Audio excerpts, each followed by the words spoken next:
Good evening. Welcome to the March 12th, 2026 meeting of the Oshtemo Township Planning Commission.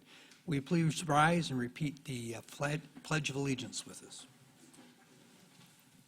I pledge allegiance to the flag of the United States of America and to the republic for which it stands, one nation, under God, indivisible, with liberty and justice for all. Nice flourish, like it. Okay, has everyone had the chance to look at the agenda for tonight's meeting? Are there any additions anyone wishes to make to the agenda? I would like to add one item, and we'll just say battery electric storage system That's a big item. under other business. Okay, very good. Okay. Battery energy storage system under Or, 8? and we can call it energy systems. So Energy system? Energy Okay. system, energy.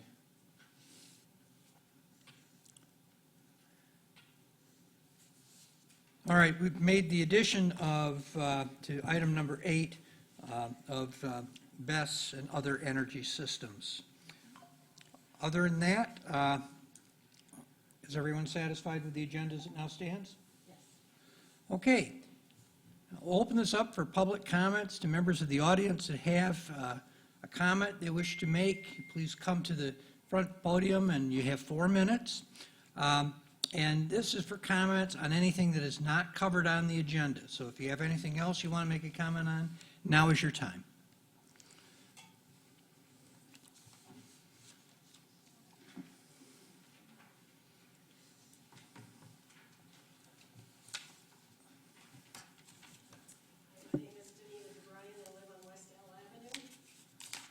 Is adjoining the BESS territory that they are claiming. I am just curious what you of a committee have done since they put the moratorium on. What actions have you taken to learn more about it? What committees have you formed? I've been to 2 other townships who are actively working at this, and they don't have anybody knocking at their door like we do. So I really feel it's very important that you take this time to do a lot of research and talk to a lot of different people. Don't expect to learn everything you need to learn from the MPSC and Eagle and the people from Michigan who are going to be coming next month. They're going to be very pro-BESS. That's their thing. So we need to know what it is we can do to defend ourselves from letting this enter our township. It can't be about money. This is about all of our lives. So I'd really appreciate it if you spend a lot of time forming a committee, a mixed committee of people from the township, people from your committee, people from outside who could come and educate all of us on what we need to do, because nobody wants this here. Thank you for your time.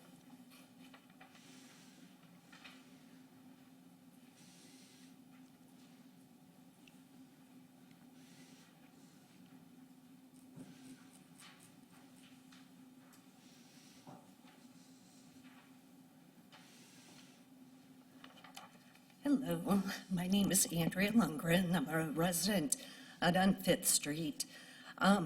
Recently, I applied for the open position on the Planning Commission and interviewed with Supervisor Bell. I'm curious about the interview process. Was this board allowed to interview the candidates? Did you get to talk to anyone?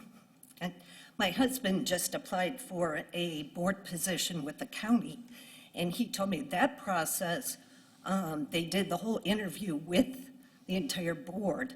And I think that would be a more open process to fill open seats on various boards here in the township.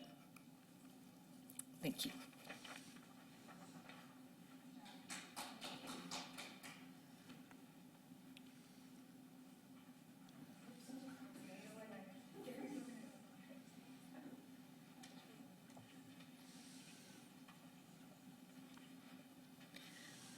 Good evening. My name is Katie Schneider. I live over on South Van Cal Street.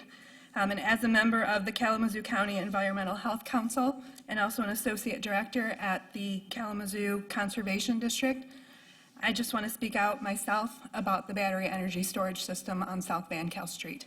I spent nearly 6 hours at Lansing with the entire state of conservationists, and I learned an awful lot about the impact of BESS on farmland. We are not alone. There are quite a few farms out there that are facing this. Myself, I have a 29-acre pumpkin farm. We sit on highly erodible land. It is sand. I can tell you towards the end of the summer, we had to run our hay rides slower than normal because of the dust that was coming up. One of the things that the developers are sharing around the state that are a few steps ahead of us is that you're looking at 12 to 18 months of construction for a BESS storage system like the size of ours. They're not just pulling up a semi-truck, dumping the unit, and off they go.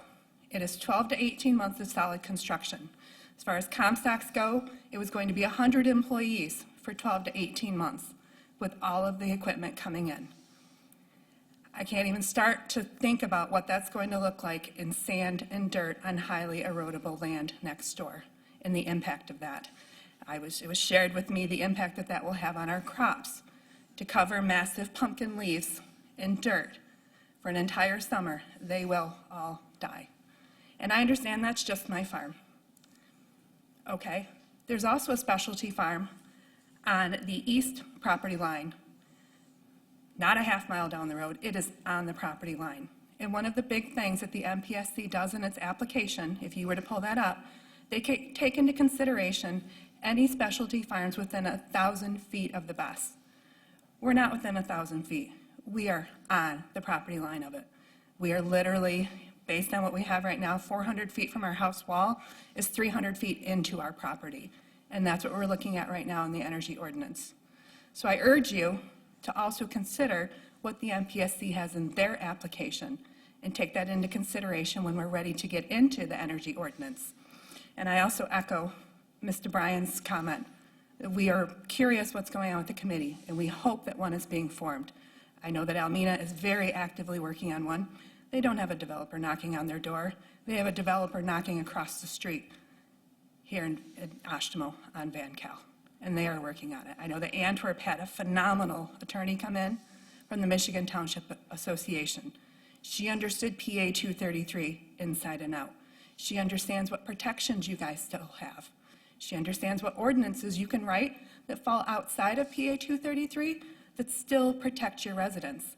And under the Michigan Constitution, you're supposed to protect your residents, and that's what those other ordinances are for. And so I hope that we are ready to start working on that, and the moratorium runs out, and then it runs out. And if you haven't done the work then you have what you have on paper right now, and that does not protect us. So thank you.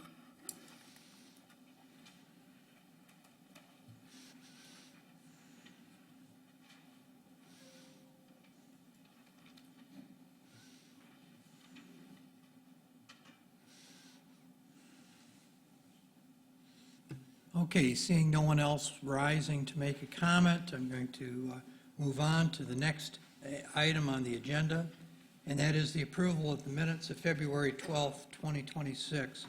Has everyone had an opportunity to read through those minutes? Yes. Are there any additions or corrections that should be made to the minutes?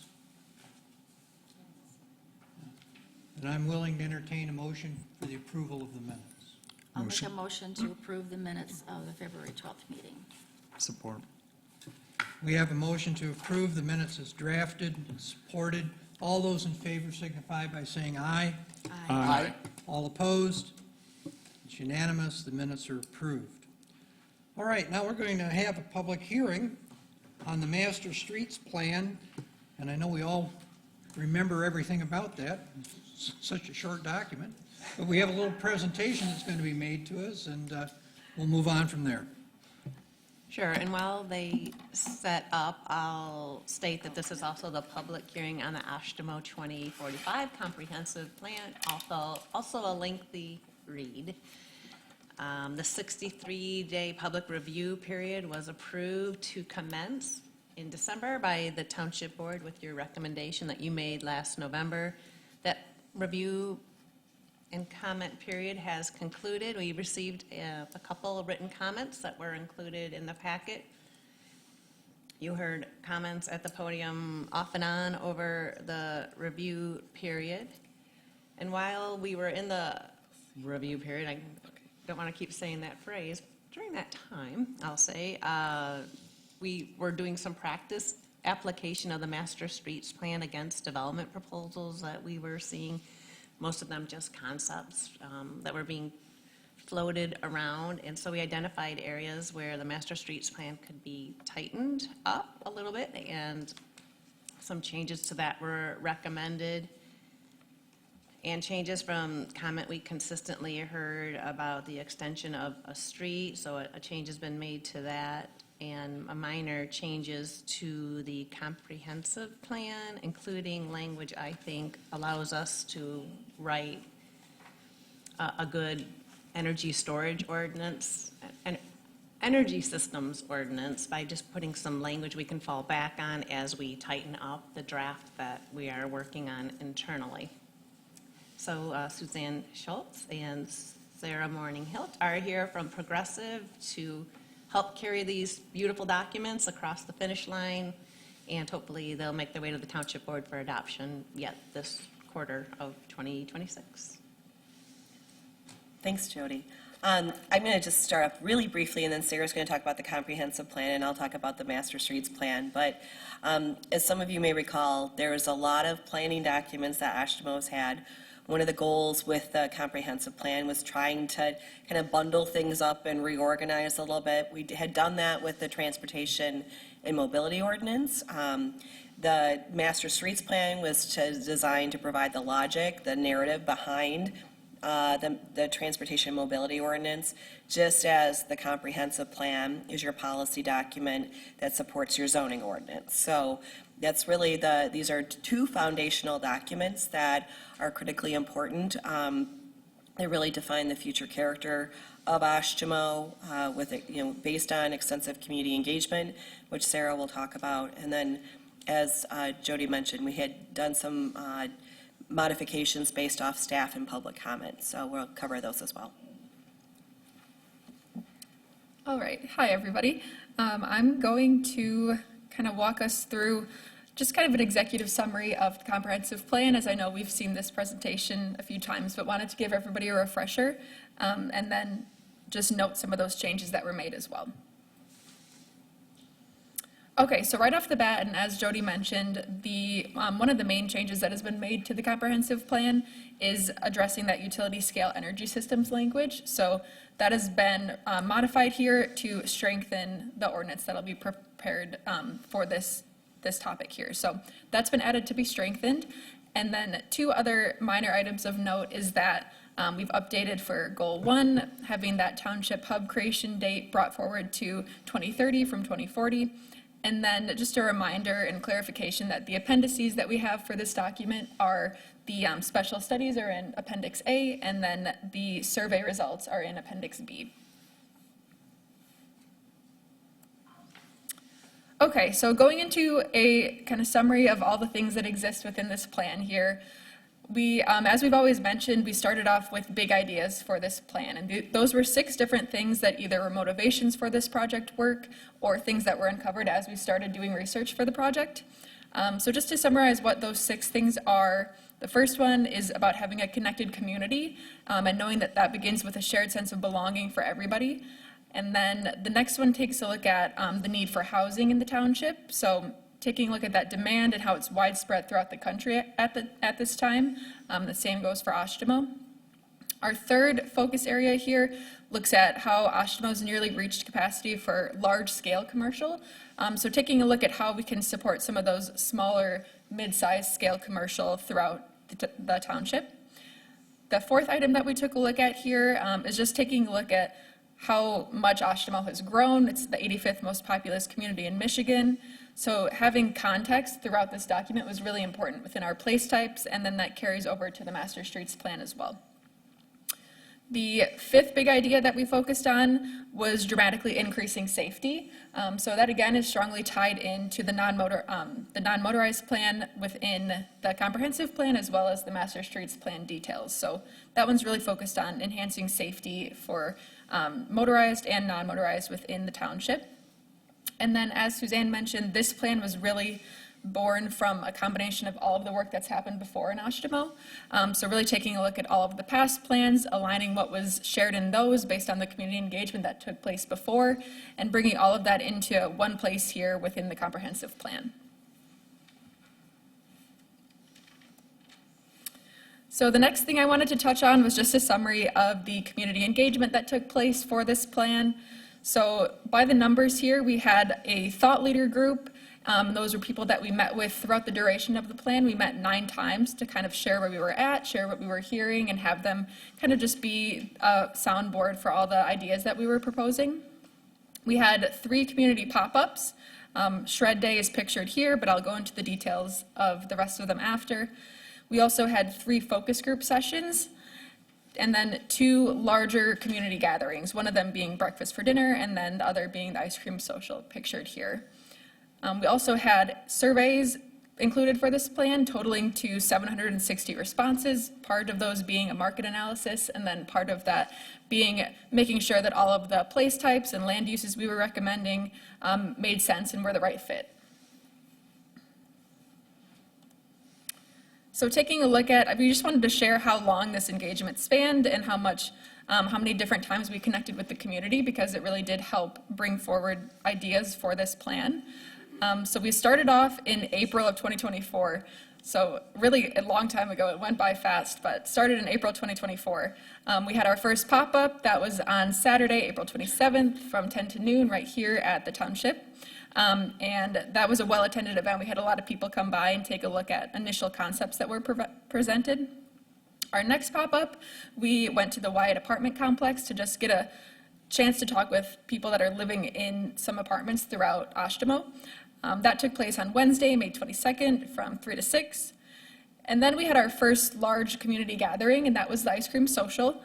So that one, again, was here at the Township Hall, Thursday, June 13th from 6 to 8. So this was kind of at the halfway point for our engagement here. When we finished up with one last pop-up at Music in the Park on Sunday, that was from 5:30 to 7:30. And then our community gathering 2 was breakfast for dinner, which was our highest attendance of all of the engagement that we did, and that was where we really shared all of the place types that were proposed, the future land uses, and some of that non-motorized and mobility language that's included in the master streets plan. And then we closed everything up with that community survey. So that ran from November 2024 to February of 2025. And again, was just kind of a final checkpoint to see, did we get these place types right? What are we missing? What should we shift? All right, so building from those big ideas and from the engagement that took place for the project, we were able to create our vision statement and goals for the plan. So the vision statement just encompasses kind of a leading sentiment for where we'd like to see the township head. And then the goals build more specifically from that vision statement. The vision statement being Oshtemo is a community designed for everyone. We are connected, adaptable, and diverse, creating opportunities for shared experiences and recreation. Future decisions will support balanced growth and quality of life for residents, visitors, and businesses alike. And then our goals, a lot of these reflect some of those big ideas and then what's captured here in the vision statement. So our first goal is focused on cultivating a strong sense of place and belonging. Goal 2 is our housing goal and figuring out how can we prioritize housing for all within the township. Goal 3 strongly ties to our master streets plan. It's about fostering a connected, accessible, and resilient transportation system.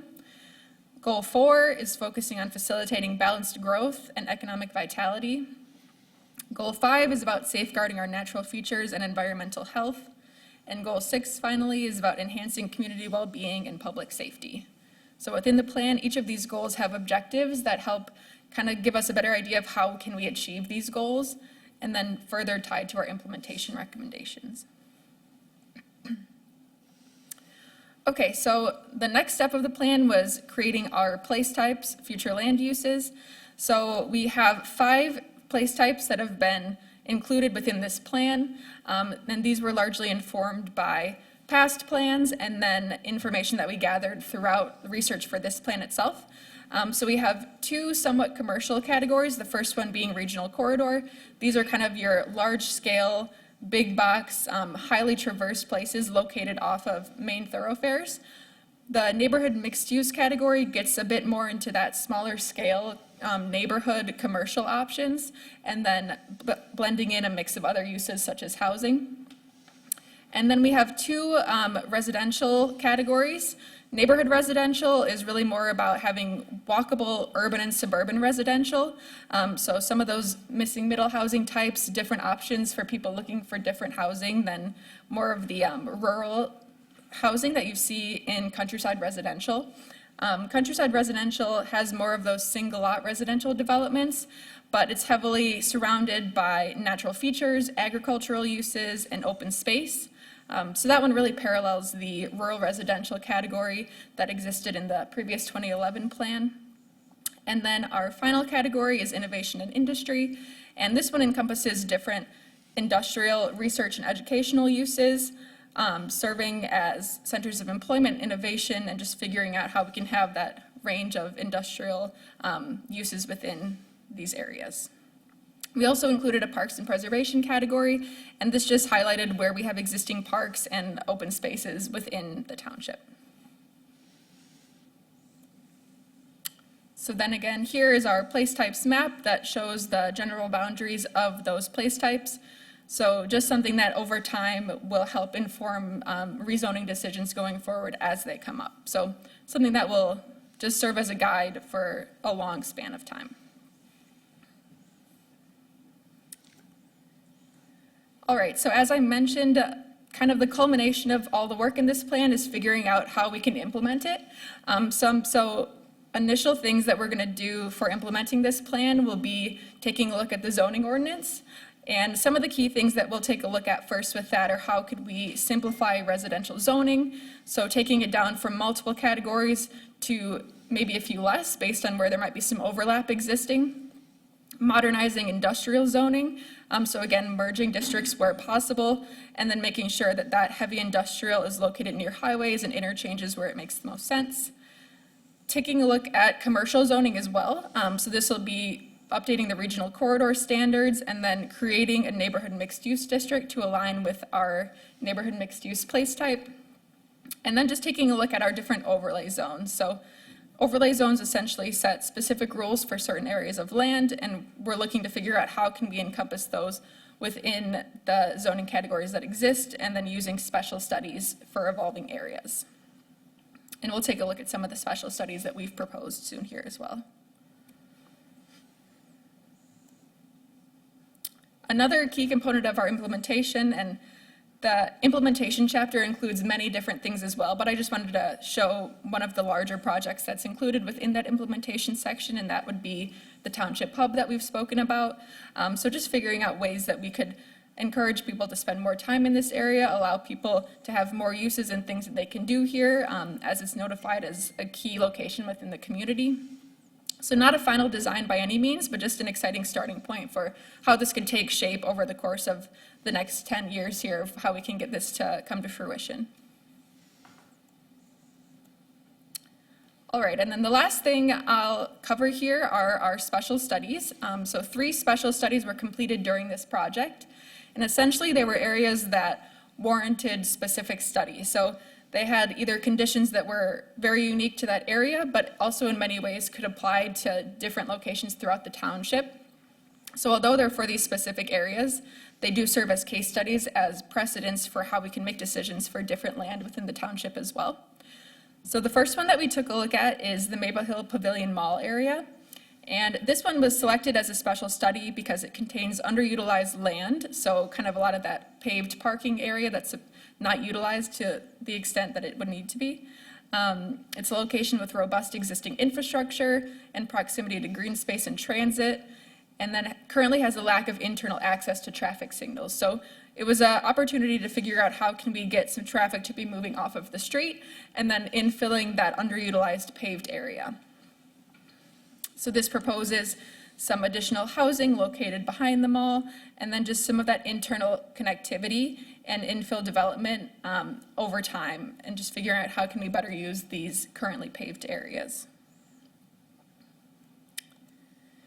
The next special study was at H Avenue to Croydon Avenue. And this one was primarily selected because it's similar to other areas in the neighborhood residential place type. There's not too much street connectivity happening, and it contains large areas of undeveloped land. But that being said, it's very close to shopping and transit in those regional corridor locations. So this study takes a look at different housing types that would be a good fit for land that's positioned in this type of location. And then we also have a connectivity recommendation about which modes of transportation might take shape there and what those different intersections would look like, traffic calming measures, and figuring out how we could get that grid to align for this piece of land. And then similar to that previous special study, we then looked at Lodge Lane to West Main. And this again proposes a lot of those different connections, non-motorized and all modes of transportation, and figuring out how we can utilize those efficiently in the area, while also taking into account the need for detention ponds and the soils that are present in this area. So again, this one just served as a good special study because it's experiencing growth pressures and it has topographic constraints, and it just has a need for a regional stormwater approach. So that's why we really had to spend time figuring out what made sense for this area. And that culminates the review of the comprehensive plan. Do we want to do any questions for Sarah on the comprehensive plan before we go to the master streets plan, or do you want me just to keep on going? Okay. Oshtemo, which, oh, down here. Oh, oh, it's backwards. So I think what's really unique, and we've talked about this a little bit, is that we really took a deep dive into transportation. As you know, townships are not in control of your roads, your public roads, but you are in control of private roads, and you're also in control of how land develops and how things connect. And Oshtemo has a lot of fatalities and severe injuries on its road network, particularly compared to the rest of the county. So 20% of the accidents, it's severe accidents and deaths, but only 9% of the population. So we wanted to take a serious look at what does that mean from a land development standpoint? How do we think about organizing the land uses to go along with the transportation network? And what are our expectations from the transportation network as we think about that, you know, how these things go together, because they're integral. You could have a very walkable place, you could do all the little villages you want, but on a major 5-lane road that you would never cross with your kids, right? So how do we kind of put all those pieces together? And so as we're working through that, we had, you know, it's a big document. There are some changes that we made based on staff looking at it and working through it more. And that's one of the things, is these are living documents. As you start to work with them, there's little things that come up, because we were pretty ambitious in how we wanted to cover all these pieces. So there are some areas where we show some additional connections. We removed a couple based off public comment. We removed the proposed key collector distinction from Westgate Drive and Summer Ridge Lane, and then we revised the proposed east-west extension of GH Avenue to terminate based on the place type. So where those place type lines were drawn was related to where you also have water and sewer infrastructure, and then also we wanted to align the streets to that too. So we ended some of those street connections based off of the place type maps. We revised the classification of Maple Hill Drive north of West Main to a neighborhood connector, and revised the proposed east-west extension of GH. Again, you can see at the place, this is a better one. You can see where how the orange line is drawn and then where the street types ended. We also worked on changing some of the colors. So the colors represent both the place type and with being the context, and then the type of street that it's envisioned. And in the planning document, you'll see how we have proposed cross-sections for those street types that align based on the neighborhood character. And then the proposed non-motorized network, this is a much more colorful map than you may have seen, or you may recall before. Again, trying to tie it into, more strongly into the place types and what you would expect, because you're going to have different non-motorized treatments on those streets, which was already in the document, based on the place type. So how you design a rural road in the countryside area will be different than it would be, for example, in a neighborhood connector. So those orange lines show kind of where those differences are, but the idea is that we're aligning those existing and proposed non-motorized facilities to context. And then we also revised the Fruit Belt Trail segment to align with the color scheme of the existing dedicated non-motorized route within the Calhaven Trail. So you can see the upper northeast portion of the township. You can see the trail line, which is that solid green line. And then we're looking, how do we provide more non-motorized connections to that trail segment as we go through, and then other trail segments as well. A non-motorized decision matrix was added, providing some kind of a more clear path based off the input that we had from engineering, to add language that indicates that specific facility selections should be evaluated on a case-by-case basis and is subject to change based off land use, roadway function, travel volumes over time. It's one of those things it's always a hard balance, because partly you want to be prescriptive. You want to say this is what the facility is going to be here. But at the same time, conditions change, funding opportunities change, land use context can change. And given that this is a 20-year document, we wanted to be able to give staff the discretion to be able to make those determinations, but have this as a foundational guide to determine which facility types are best, depending on the context. So this decision matrix helps provide that guide to them about how they're going to make those decisions.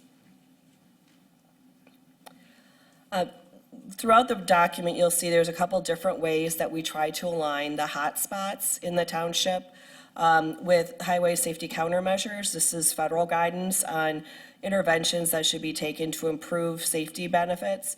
And so in the document, we have what those countermeasures are, and then we also have where they should be applied within the township and what type of street types are there. So on this slide, you see example of where a pedestrian hybrid beacon would be great. And in this case, it would be actually right out here on a regional connector, a neighborhood connector, where we want all the traffic to stop so people can cross safely. So, and we did that for multiple different scenarios, and then provided street design examples so that it's clear what the expectation is. Part of this will require, it's not just affecting private streets, but public streets. And so working with MDOT, for example, they have plans for West Main to reconstruct it that should include a boulevard cross-section. So this provides the justification and the logic for the township now to come to MDOT and say, this is what we want. This is our ask out of this. This is where we want these crossings. Here's why. This puts you on a much stronger footing in those conversations than you would have had otherwise. And it also should help with the County Road Commission. There are a number of different things that are in motion with the Green Book, which is kind of called the Engineer's Bible, but there's more and more guidance coming out from federal agencies, from federal guidance, from review boards that provide engineers with additional information. It all points to context.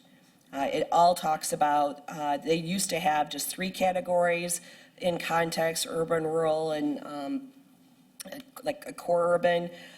They've now changed it to include 6 categories of land use types in the AASHTO Green Book. There's lots of guidance that's coming out that's even strengthening, even since we started working on this, that's really helping to amplify that discussion. And I think with the place types that we have in the master plan and the comprehensive plan, and then aligning that with the street types that you have, it should be an easy button. We've made it, we've tried to make it as easy as possible for the road authorities to be able to go, oh, this is the context, this is how this fits, this is what I'm supposed to do. I don't know how we could make it any simpler, but that's the goal, is that we've taken the mystery out of it and we've been able to state the township's expectations for how the road system should develop. The other piece of it is how we prioritize projects. So based off of connectivity, accessibility, safety, feasibility, and funding, kind of how do you want to prioritize those projects? So it can be tempting, especially for political leaders when you're talking about infrastructure projects, to focus on the shiny thing or the neighbor who's complaining. But really, we wanted to provide a methodology that provides some discipline and logic to how you implement your system, and do those projects, because there's lots and lots of choices and it's always expensive to do this. So how do you do those in a methodical way that really sets you up for success is part of the scoring activity that we included in the plan. And then identified those prioritized projects based off of the scoring through the matrix that we did, and identified key locations where investments should be made, which will help inform your asset management plan. And kind of as an aside, the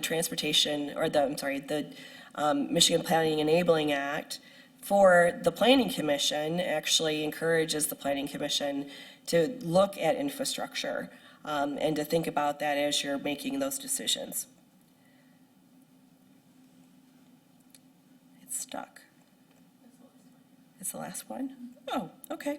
I think there's the one other piece that I would add is that the Transportation Mobility Ordinance, just like the zoning ordinance recommendations, will be updated.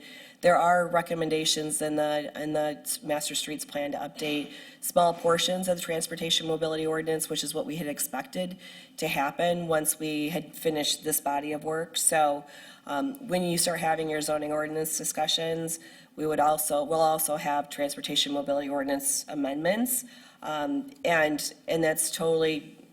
That was totally in the plan. If you remember, we left some reserve spaces in that ordinance, so we would go back and do that later. So that will be part of the action plan for this going forward. Are there any questions for Sarah or I? I have a context question. Yeah. When you have a neighborhood connector, does that entail bus traffic, do you think? Like school bus or transit? I'm thinking transit. It could definitely, the connectors, they're connecting your low volume street to your arterial street. So the connector could include a transit piece, not normally. I mean, it's going to be much more on the commercial. I can go to those types of streets. So certainly on the regional connector, we did not show, you can see on the neighborhood connector, we're proposing 11-foot lanes, which is wide enough for transit. Okay.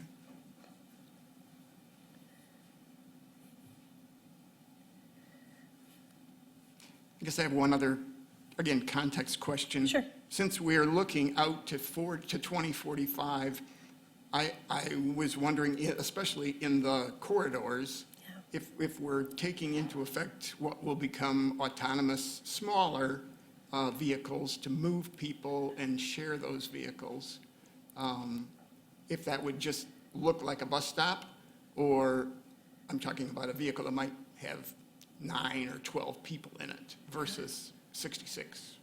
Yeah, like the May Mobility. Have you seen the May Mobility autonomous Not yet. little buses? There's like little shuttles, and they drive around. They had them in Grand Rapids. They're really popular right now. I think they're in San Francisco. So we did not specifically design anything for the autonomous vehicles and for that kind of commuting pattern. I think just in the world of transit, there is some exciting and interesting opportunities to do possibly smaller vehicles, depending.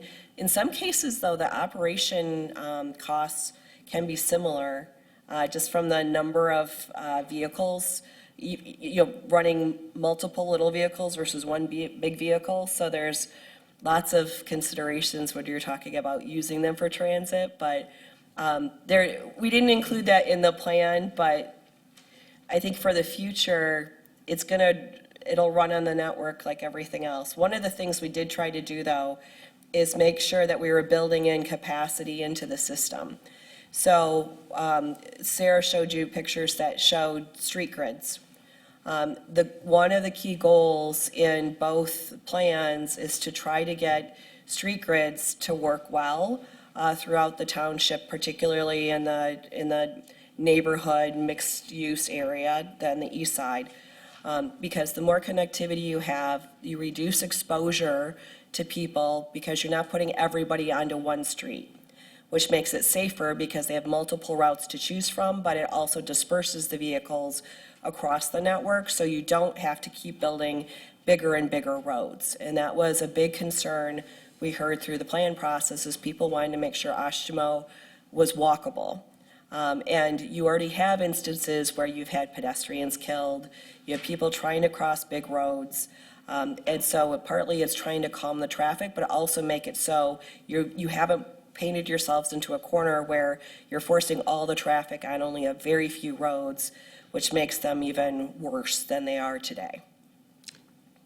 My thought with the autonomous vehicles was strictly a way to get more ridership, because if there's a shuttle that you can pick up here that ends downtown and it's happening every 20 minutes, as opposed to wandering all over to get downtown, it's just more effective. People will actually get on the bus as opposed to waiting and taking their car or whatever. Yeah, absolutely. Well, and I know Kalamazoo has talked about, especially as you go out West Main, bus rapid transit, which bus rapid transit usually runs every 10 to 15 minutes and has limited stops.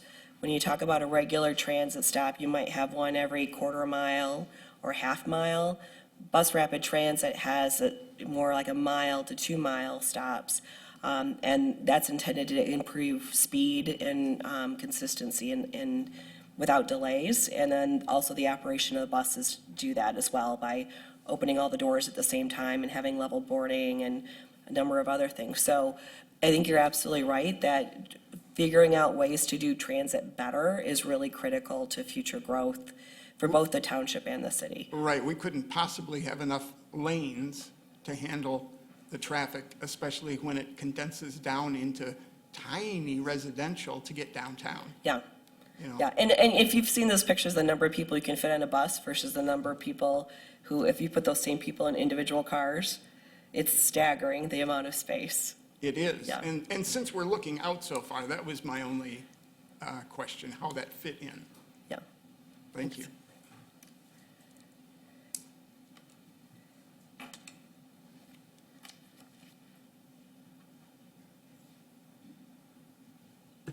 All right, we need to, well, first of all, thank you for the presentation and reminding us of all the work that went into this. At this time, we're going to open the public hearing dealing with the segment that we've just gone through, the approval of the Master Streets Plan and the 2045 Comprehensive Plan for the township. If you have a comment to make, please come up to the podium and state your case.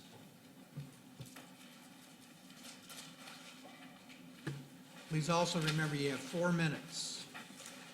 How's it going? I'm Joe Townsend, owner of Dunshee Body and Frame and some other properties down along the 9th Street corridor here. Just going through this plan, I'm just curious. It looks like the property I own and where my business is now is all being turned over to neighborhood residential. How's that going to affect the vacant property I have going forward, or another building that I've already got approved from you guys to be built? Are things going to change? Are they still going to have the overlay in that section? I mean, that whole 9th Street corridor right there, to me, is prime for small type businesses like mine, not residential housing. So I'm just kind of concerned with what that's going to affect my property and my property values as time goes down the line. So that's my concern.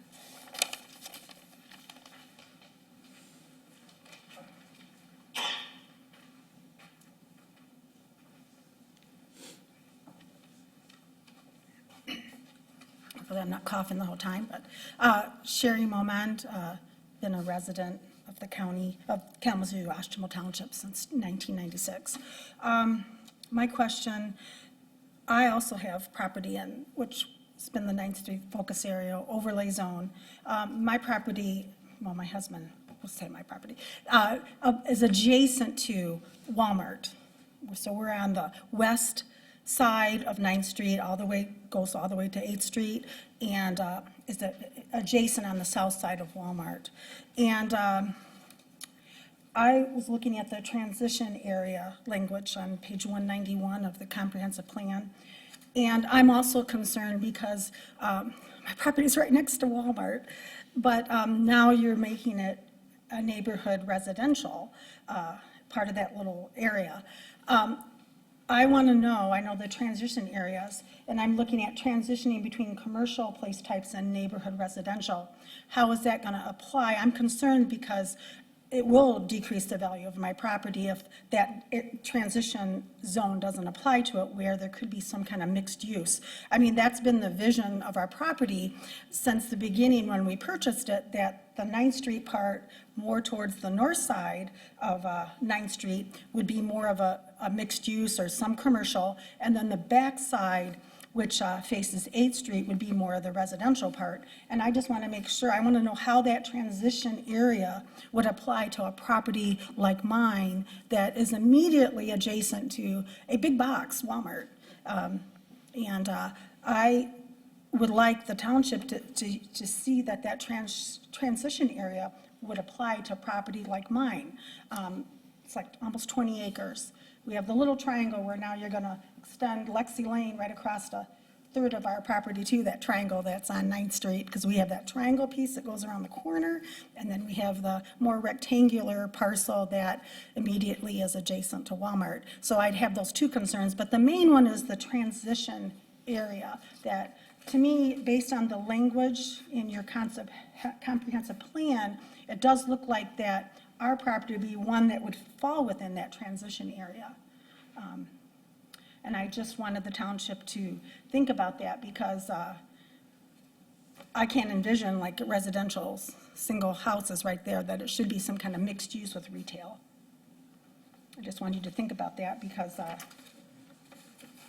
I think that's important. And like the owner of Dunshee, I mean, he's on that corner there, which has always been commercial too, and he may have some vacant lots next to it. Nobody's going to want to build a house right next to it. Nobody's going to want to build a house right next to the retention pond and Walmart big box. I'm sorry, it's just, so I think mixed use, that should be part of the transition plan.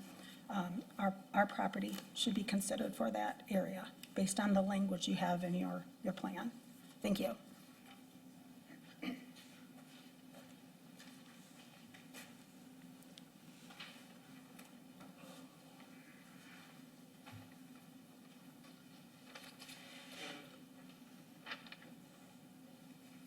Good evening. My name is Kevin Stuffelbeam. Chances are you've never heard my name or know me, but chances are you've followed me going down the road when I was driving a tractor or a combine. So I am one of your local farmers. Been farming in Oshtemo for 40 years. Got a lot of experience here.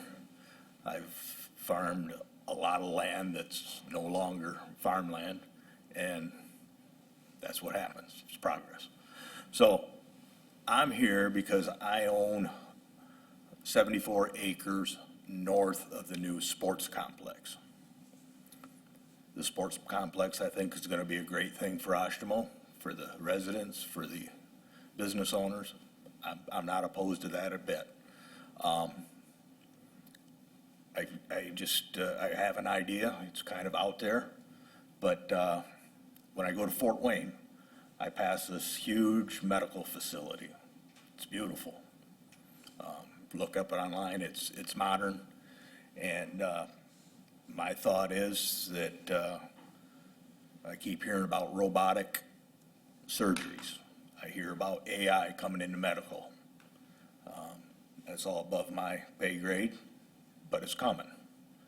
And you have great access, a view from the highway on this property. There's a lot of other property there that is vacant, and I would just ask that maybe we look forward to something like that could happen in this area. I don't think we're getting past it being farmland. There's just too much traffic. It's dangerous for me to get my equipment and my guys in there. It's, housing, I think it could be a better use for the community. And so I just thought, as being a farmer, I plant seeds. I thought I would come and plant that seed today. So there's wonderful possibilities for that area. And a world-class medical facility like they have in Fort Wayne there would be amazing. I think you could draw people in from all Southwest Michigan. The one down there has a cancer building, it has a heart building, it's a beautiful place. And so it's an idea. But housing there, I think we can do better. So I just wanted to open that idea to you and give you my thoughts. Thank you.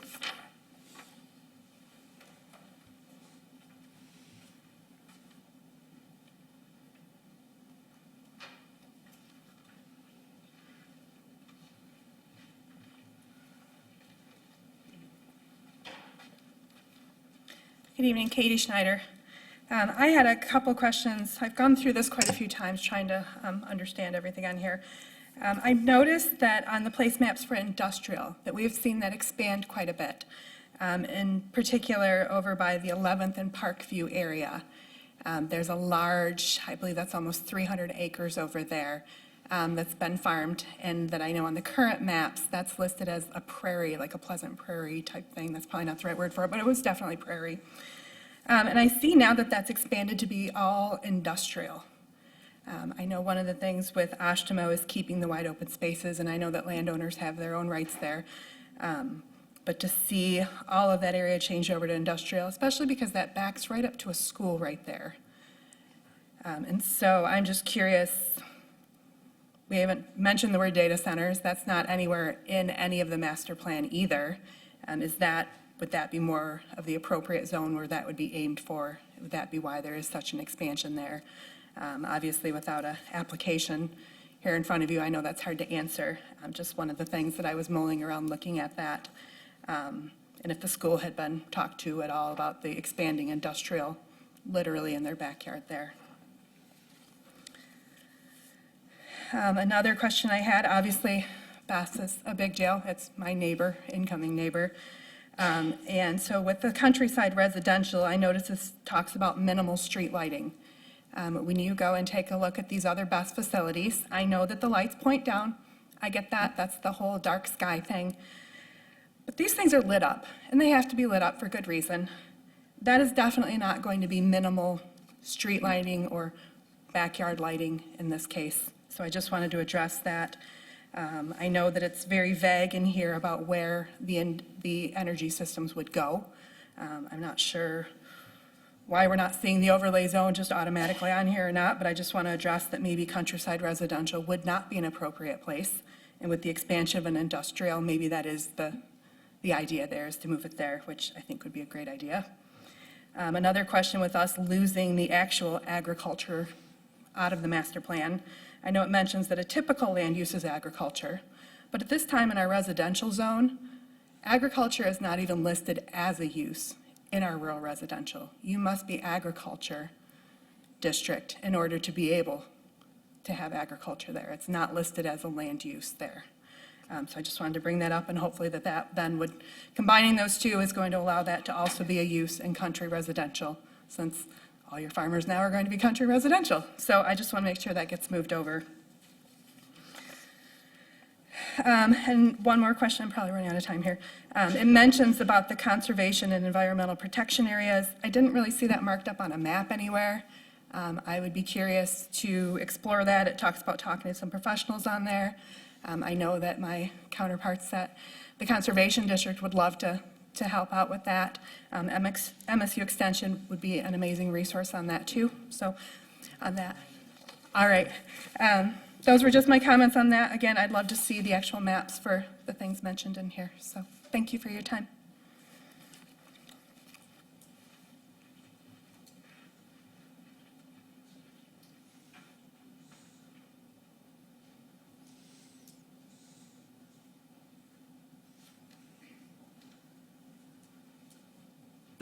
Seeing no one further rising, I'm going to close the public hearing at this point, and I think what we need to do is make a motion and a resolution concerning, well, first of all, some discussion on this proposal. Does anybody have any comments or any discussion as to what is before us today?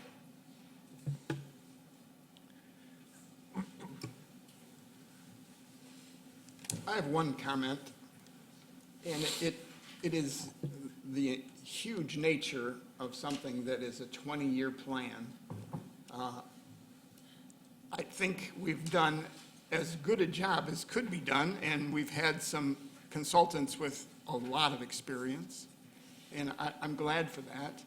I guess I want to make note of the need to review these plans as we are going along, because things change from time to time, and setting a schedule of, we're going to review it at this moment, and maybe that's a 3-year time span or a 5-year time span. I'm not sure the right span, but to not leave that in the open, just to lay it down and say, this is our process. That would be one comment. I think it's very important that we remember that this is a plan that we have put together based upon input that we have received from many groups, from individuals, from developers, from private individuals, just from your next door neighbor. It is a statement of where those wishes would take us for developing Oshtemo, which is going to develop. No matter what any of us want, we will continue to develop. So we're trying to preserve as much as we can, as much as we love about this township, and still allow for that development to go forth. If we hit it right, well, we're hitting closer to the target than maybe we realize, but we didn't get everything right on this. And that's because it's a plan. A plan is just a roadmap as to where we should go, and things may change.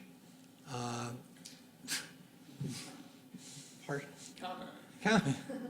They can't, there may be no money to do any of this. People who own land now may sell it. They'd say they're not going to sell it. They may die. They might go to their kids. Their kids might have different plans. They might not want land. They want money. That may happen. It may require some changes. And I think if it does, whoever will serve on this commission in the future will listen and will make adjustments as is necessary.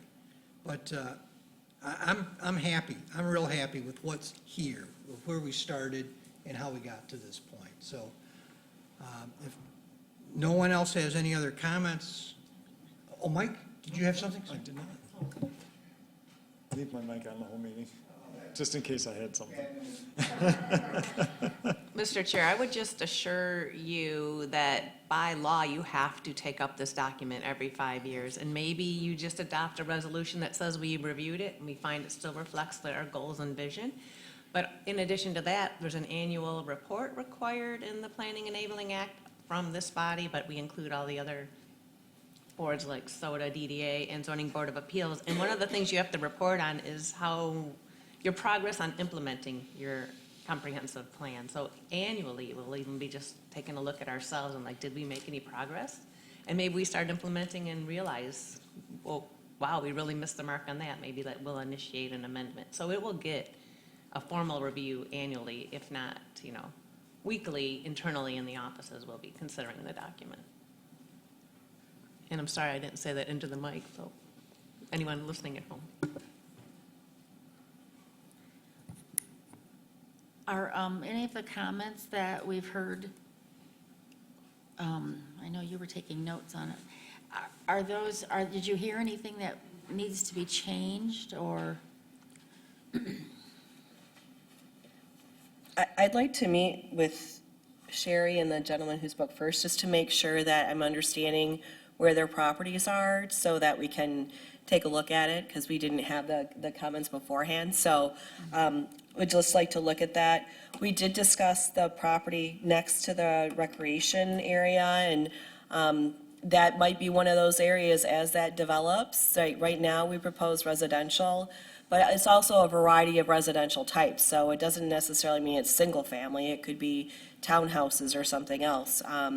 But given how rapidly that area may change, that might be one of those areas, as Jody mentioned, that you could have to go back and take a look at. But right now, because we don't know enough information, I think that having that stay residential for now would be suitable, because you do have to keep in mind, you have areas already that have been developed, the former mall location, right? You have that big area behind it that's asphalt, that's zoned commercial, that's sitting there and isn't being used. And so before you go and want to do more intense uses in green fields, let's focus, and part of the theme here was focusing on those developed areas where you already have land capacity and infrastructure before expanding broadly out into green fields. So how you sequence development, it will be important in that area. Katie had the question about industrial. You'll remember that just behind here, there's the farmstead that's zoned industrial. We had these weird locations that are currently zoned industrial and planned for industrial in the township that didn't make a lot of sense. And when we looked at where your highway interchanges and your infrastructure is, that's what created kind of the shift. So the question was, why over there? It was because that's where the infrastructure is and the interchanges. And so the current locations that are shown for industrial weren't really the best suited for that, and would provide some other opportunities for residential and other types of uses. So that was why there was that change. And the designation of it being kind of the innovation and industrial district was because it was leveraging existing investments that have already occurred with the school and with Western and a number of other kind of advancements that have happened in that location, leveraging those as job centers. So that's the reason. So it's not a pure, and I think it kind of, the comment exemplifies the changing nature of an industrial district, because some of the new industrial uses are labs, how you would classify them. So it was much more jobs focused and not focused on a data center, which is not a job creating. It has some jobs, it contributes tax base, but it's not a lot of jobs. And so we focused a lot with that district on job creation, and making sure that you have enough people who support your local businesses. So that was part of it. So I think just the two questions we'd have, I just want to check with them on where that is to make sure our map and our, that it's reflective. But overall, I think the rest of it's probably fine. So we'll double check with them, but I think otherwise we're good.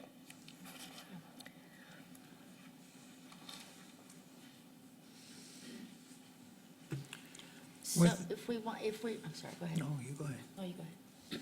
I was just going to say, if we have no further discussion, we can decide whether we wish to move this on to the Township Commission with the Township Board with our recommendation that they adopt it, or not.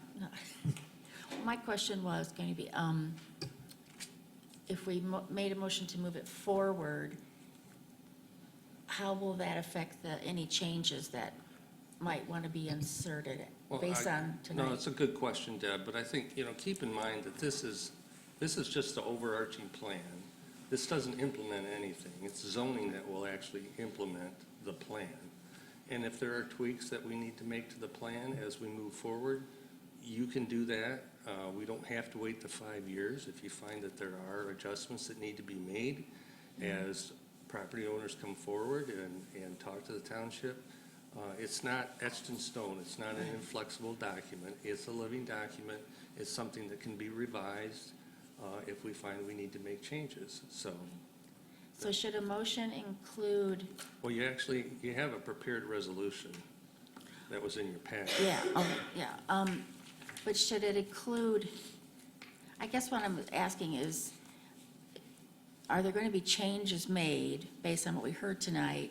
So should the motion say, we're recommending approval I would not recommend it with proposed changes, because those changes would need to be evaluated and brought back, and you would want to have a hearing on that. So my recommendation is, if you're happy with 99.9% of your plan, I would recommend that you move it onto the Township Board for adoption, and then if those adjustments need to be made in the not-too-distant future, take those up individually and address them specifically.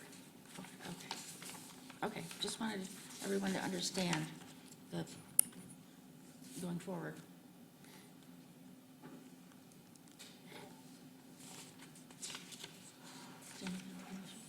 Let me just add one more thing, too. I think it's important on the future land use map. If you'll remember, it looks kind of amoebic. Like, it's kind of blurry, the lines are blurry. And so it's not parcel specific on purpose. Because as soon as it becomes parcel specific, it starts to age. Both of the first two speakers, when they came before you, described areas that are edge areas.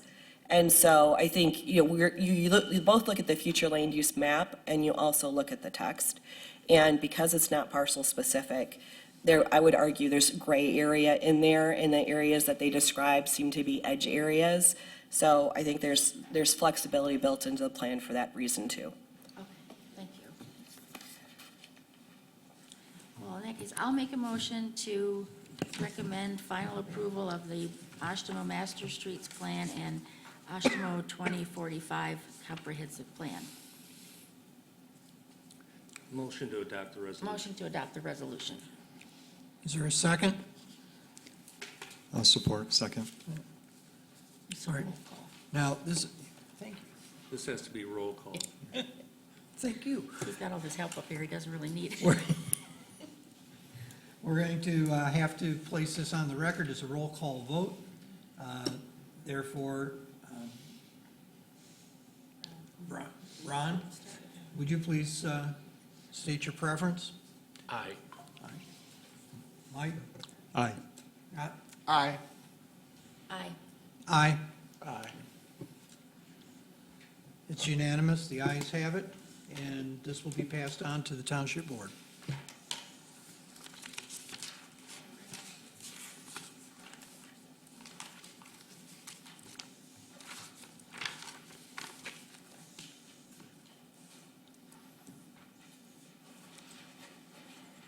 Okay, moving on to the next item of business, number 8, other updates and business. Jody, do you have any other updates? You skip public comment. There's another public comment. Oh, I'm sorry, yes. One moment, this is our second time for public comment. If any of you have a public comment on anything you've heard, you wish to place it on the record, come on up. It's now your time.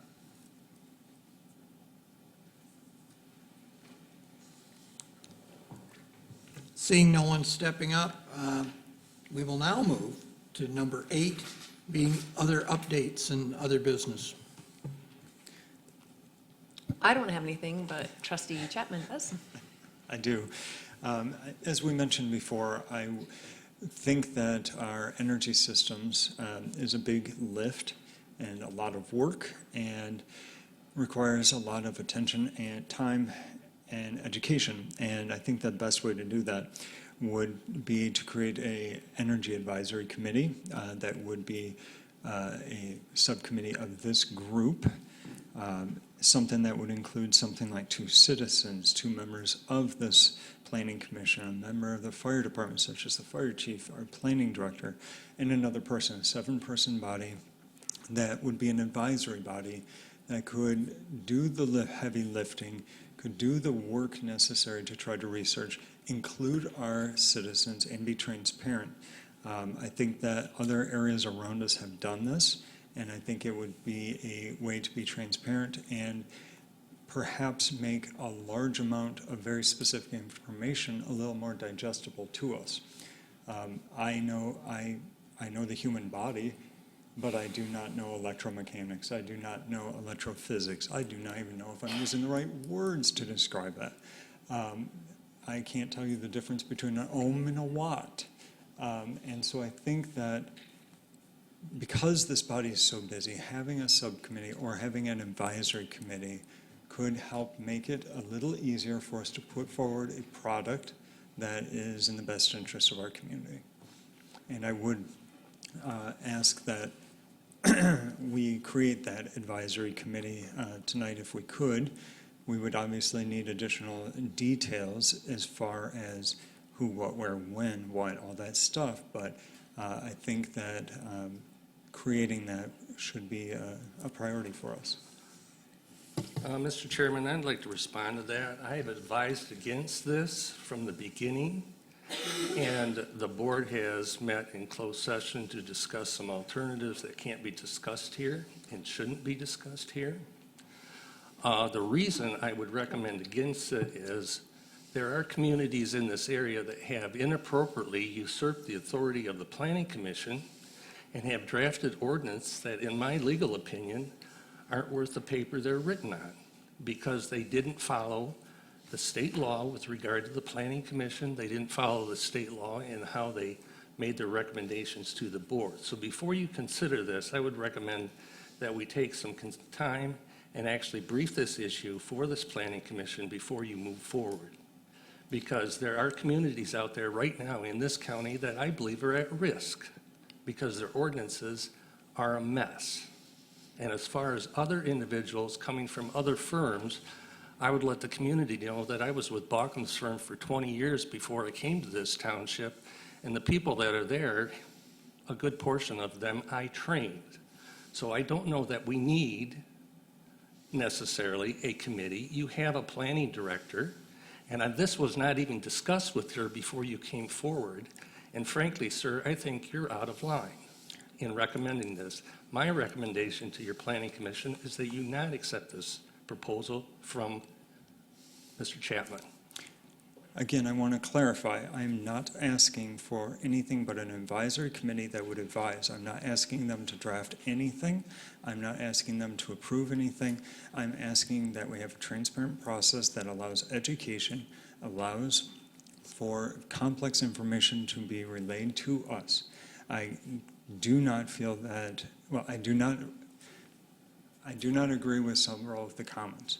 I think having an advisory committee is not against any rules. I'm not asking that advisory committee to draft anything.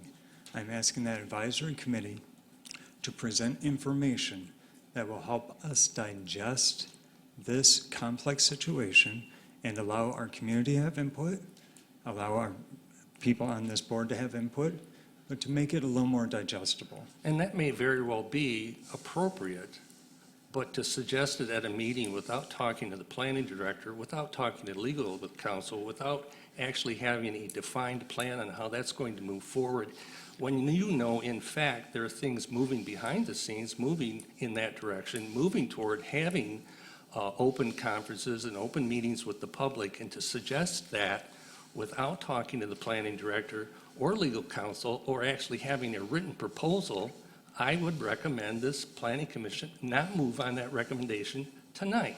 If you want to do that in some format, that's fine. But there have already been proposals about open public sessions and public forums to take public comment, and I think that knowing that, to come out and suggest that without any type of plan, without any kind of delineation of exactly what's going to be done or not being done, my recommendation, again, to this Planning Commission is you not move on that recommendation tonight, that you wait and get a recommendation from council and from your planning director. So again, I have brought this up on several occasions. It has been brought up, it has been discussed. I agree that we don't need to do anything tonight, but having a conversation to get something moving, I believe is appropriate.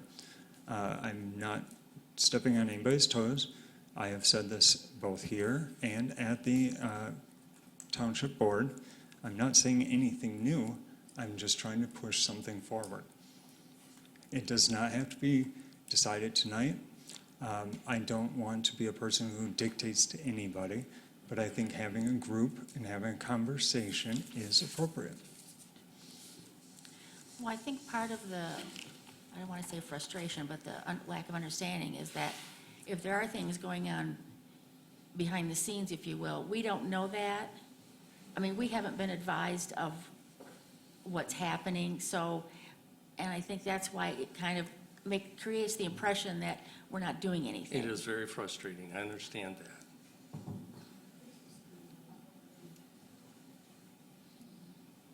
You know,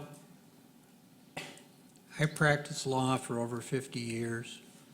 I've known Mr. Porter for most of those 50 years.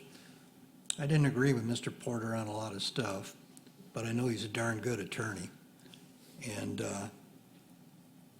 if he's giving me legal advice, asking me or telling me that he doesn't think this is appropriate for some legal problems that exist with townships proceeding without due deliberation of the issue, I'm willing to take his advice. I would ask that we not proceed on it. Okay, I can agree with that for now, but then at our next meeting, it would be nice if we could get some kind of update on what's happening, is there a timeline? Don't disagree with I mean, any of that. it's a lack of information that creates these, these problems. I would certainly support that. Thankfully, we have this public comment time twice in this meeting, and we have the opportunity to hear and to be presented with information from the public constantly. And I support that. I want us to continue to do that. I appreciate the desire to move things into some more formal class. But maybe this is just too early for that, and you've mentioned that you're not trying to ram something, you're suggesting something, which that's good. That's very good, thank you. So I would not support that at this moment to have an advisory committee of any form at this moment.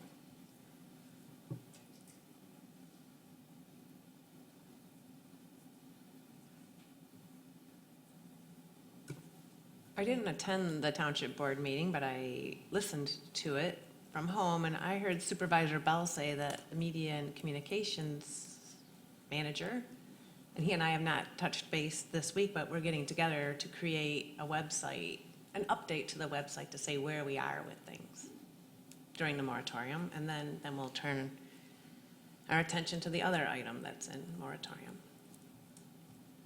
And to keep an update so people don't have to wonder where things are. So we just haven't had time. It's been a busy week. Well, I think it's just very important to keep the information updated and available because, it's not unusual for this kind of situation to hear comments about lack of transparency, and I don't want that. We need to be very transparent about what we're doing. I don't disagree with that, but again, there are reasons for moving in a organized fashion. That's what you have a planning director for. And I think it's out of line to make a suggestion without having even spoken to her about this. And I think that when there's been discussions, I've recommended we have an open forum and take all kinds of public information.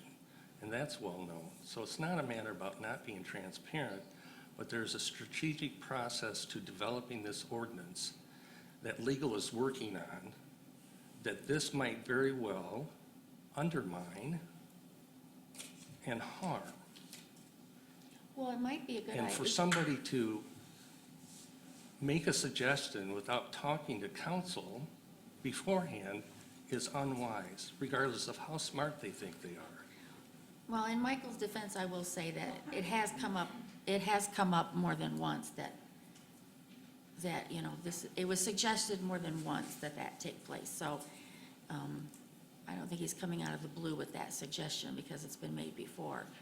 But maybe perhaps you could provide us with just a brief timeline on, because, it's date specific as to how long this moratorium runs.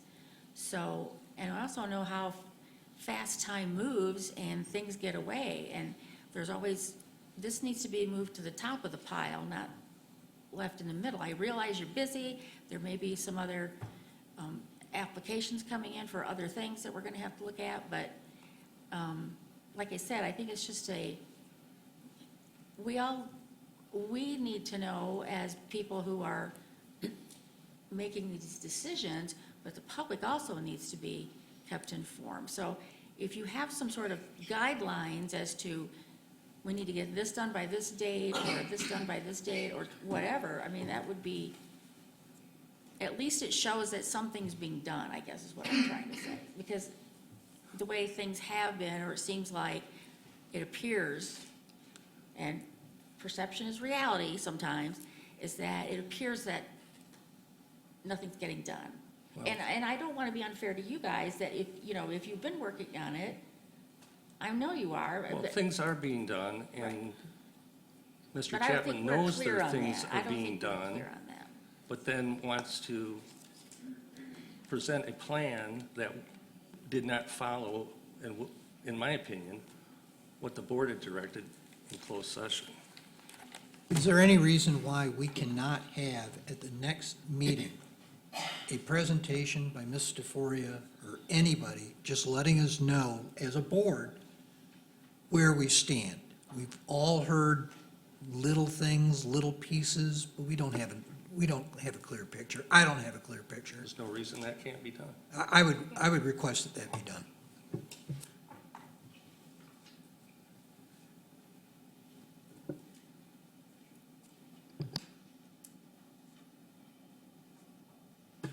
Are there anybody else have any further comments, updates, or new business, or unresolved business that needs to be brought to our attention? Mr. Chair, I have one item. Go ahead. It has to do with our mixed-use ordinance, and we did the best we could with that, but I know that we'll need to review that just by what I've seen happening in people's concepts of what mixed use looks like and tastes like in Oshtemo. And I don't know the best way to accomplish that, but I want to put that out there, mostly because I know that there are knowledge workers that want to live in environments that are different than a whole bunch of houses out here and a bunch of businesses here. They want to see a mixed environment where they can play, they can work, they can shop, they can have their family together. And to lose that now in our vision, I would not want to just pass it on to, oh, mixed use is commercial against the highway and houses and apartments back here, because we were so determined to get additional housing in the midst of mixed use that maybe we missed the bigger concept and the legacy that that can provide for the people of Oshtemo and the people that I know that want to live in that kind of environment. So just a proposal or a thought to put it on the agenda. It's not going to be the first thing that we'll talk about, I understand. I'm sorry, I didn't understand what you said. What do you want us to review? We gave a outline of what we thought mixed use was. Right. Do you have something additional you want added to that? Well, maybe developers need maybe a form-based look at what our picture is. We had all kinds of incentives that we put in there to bring things into being, but those incentives are not being taken advantage of. But didn't we have a discussion with one developer at least about what our vision of what mixed use meant in Oshtemo? I mean, I guess I don't know where you're going with this, Scott. I'm saying that reviewing that would be valuable in light of what steps we're seeing taken towards mixed use in the township. That's all I'm saying. A review to make sure our thought process isn't changed as we see mixed use including a 3-acre undercover grocery store. That we're not communicating our message maybe to the developers if they're coming with those kind of proposals for what we think is mixed use. Those are very special areas in our township. But they knew coming in that was not a permitted use. Well, the gas station wasn't allowed, but you gave them feedback that you were not receptive to that large grocery store, and they still came back with it. Yeah. So I don't mean to upset the chair, No, you're not upset. frustrate the chair, but Yeah, I you're do, frustrating me. I do definitely want to see us consider what people want in the future as their living environment. What do you propose? Do you want us to put an item on a planning commission agenda, just revisiting the mixed-use district? We could be here for 24 more months.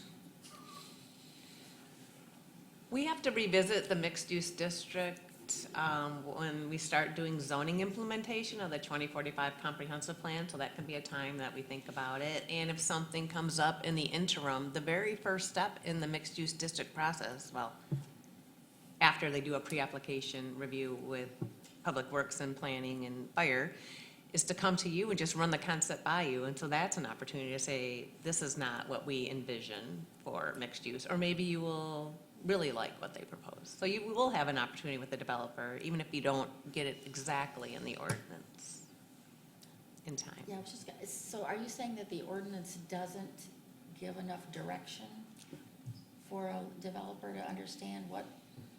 I'm not sure that it does when I see a developer come in and suggest a little strip, a big box, and a bunch of houses in the back. That's not in my mind what I had in mind when I had a mixed-use thought. And it's certainly not the catalog of pictures that we've seen that represents mixed-use neighborhoods. So I don't want us to just say, yeah, in 2035, this special properties that we have around the township that are sub-area plans, or special commercial properties, or these buffer spaces that are next to Walmart, that they get just lost in the process, and so we stack a few more Walmarts along 9th Street so that we can put some houses in the back and say, well, we did mixed use. I just don't want to see that. Do you think that we have transmitted to the staff what we think mixed use is? I think we're in the process of that. We're learning as we go. We've never had it before. So- That's right. Okay, but we had an idea and we told the staff, this is our idea, right? Wrong? I think we gave the best information that we could in light of the push to housing was the focus that I saw. And mixed use is so much more than a focus on housing. Right, but the staff knows what we transmitted to them, and they're our conduit to the people that come in for the development. Do you think they're not given our instructions to the developers? I hope I'm giving more information here to help accomplish that. I'm sure that that's also in the vision and the desire of the development people. Well, I'm just trying to figure out, what's the fastest way of dealing with this? I mean, how can we meet your desires quickly? I don't think we can meet it quickly. We have an agenda that is way stacked, and we'll be busy. I just don't want it to get lost. Well, again, before they go to the mixed-use district requires multiple public hearings, but the first time they run a concept by you, you can tell them, this is not mixed use to us. So it doesn't have to get to the point where they're up for approval. Their first required step is this body looking at the concept and giving feedback. And then they won't even proceed if it's, if you turn it down. They'll have to change it. Good, let's do that. Yeah, it's already in the ordinance. Thank you. There being nothing further to come before the,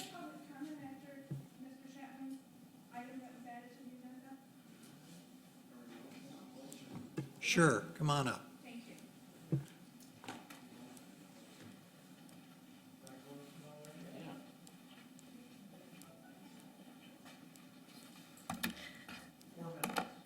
I'll be quick, I promise.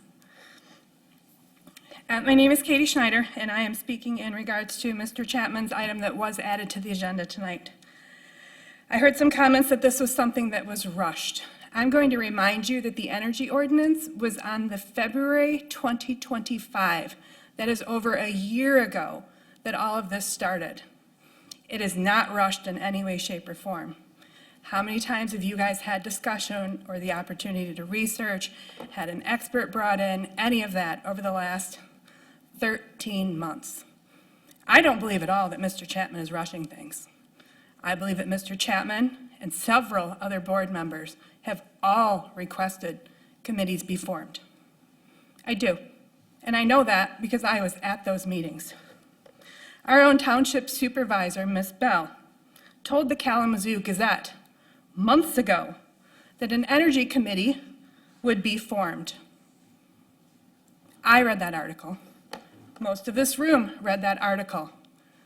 So the reaction to Mr. Chapman tonight, I believe, was completely inappropriate. This has been on the agenda over and over and over. Our staff members have been overwhelmed. They have been helping out with the sports, youth sports activity. We heard all about it on Tuesday, how busy they've been with that. And I think that's a great thing for the community. I certainly do. But that item isn't even in Oshtemo Township. This BES is in Oshtemo Township. This BES is my backyard. It's the residents in this room, it's their backyard. I understand that we have 2 employees who do not live in Oshtemo Township. So maybe this isn't that much of a priority. Maybe there's something I'm completely missing here. But I know I am not missing the importance of BES. And you open any newspaper, any website, and you will hear the other townships that are working on everything they can to protect their residents. Blendon Township, their planning commission, I can't tell you how many hours have went into that. Right now, they are now going through 6 months of bringing in experts, bringing in employees, bringing in county officials to help them make a proper decision to protect their residents. So Mr. Chapman, Trustee Chapman's request that has been made several times, I don't feel that was out of line. I feel that our attorney's reaction was out of line, but I don't believe that Mr. Chapman was out of line. And I also believe that the board had the right to make their own motion on this. A committee outside of it, they're not coming in to tell you guys how to vote. They're looking to research. Like he said, how many of you can understand the electronics behind it? I don't get the electronics behind it, but this thing is electronic, and it is industrial. I'm glad that we now have a larger industrial zone for an industrial application like this. But understanding that and knowing what you're voting on and the effects of it and who all should be involved, even coming back from that committee with a list of who else should be talked to in the area, is what he's recommending. He's not going to do Ms. DeForia's job. She's a professional, and she would write the actual language. But we need to know how this thing works, and we need to know what protections we have outside of PA 233 to protect everyone. My 4 minutes up here, everybody else's 4 minutes that they come up and rattle off to you guys, and you guys probably glaze over because there's a lot there, is not going to help you guys protect residents. I know that. I've been doing this for almost 8 months, and you guys don't have anything on paper from that. So I certainly hope that at the next meeting that Mr. Chapman is respected and that we are able to form a committee to do the work, not just for us, but for all of the townships around us. Almena's doing it to protect their residents from the decisions that are coming off of this dais. Thank you.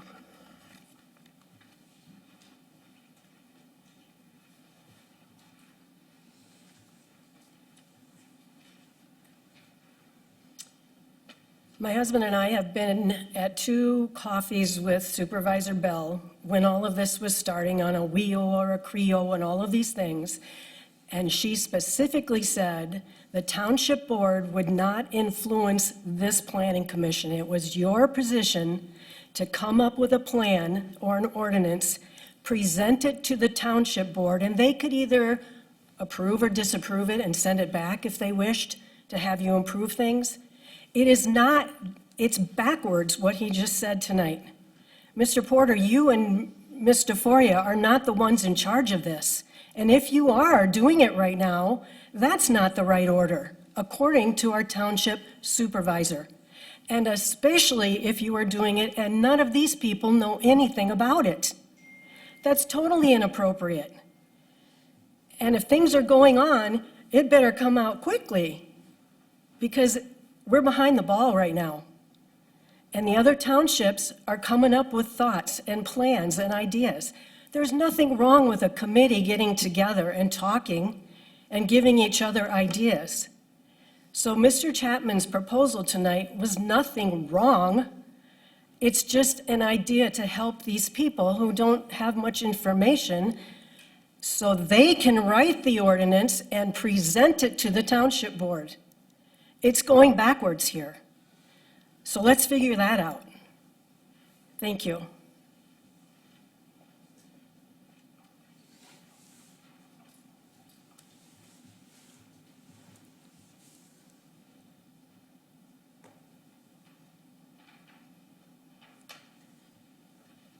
Andrea Lundgren.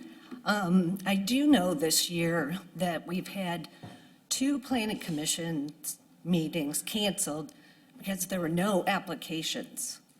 Maybe we should have held those planning commission meetings to talk about these BESS and battery and data centers. That would have been a better use of our time.